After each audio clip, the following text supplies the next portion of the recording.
নমস্কার বন্ধুরা, welcome to my YouTube channel Shagnik Debnath review. Son of Sardaar 2 এর অফিসিয়াল ট্রেলার কিছুক্ষণ আগে রিলিজ করা হয়েছে, 1 ঘন্টা আগেই বলতে পারো।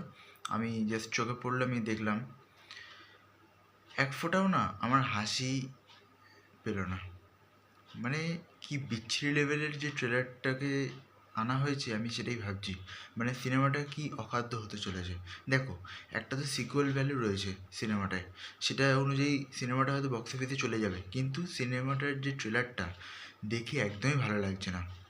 প্রথমত একটা জিনিস বলে রাখি, যে সেকেন্ড যে গানটা এসেছিলো, ঠিক আছে, ওই গানটাতে একটা স্টেপের জন্য কিন্তু বিশাল ট্রোল করা হচ্ছে অজয় দেবগনকে।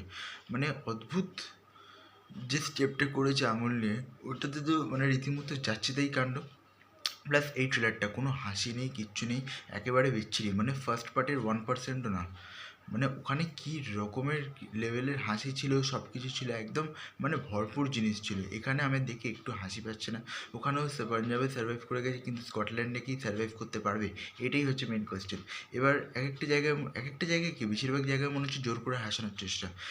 মানে যে একটু যে জিনিস, যে ডায়লগগুলো লেখা আছে সেটা শুনে যে হাসি পাবে বা কিছু, একদমই মনে হচ্ছে না। পুরো জোরকে হাসানোর চেষ্টা, এটাই হচ্ছে ফ্যাক্ট।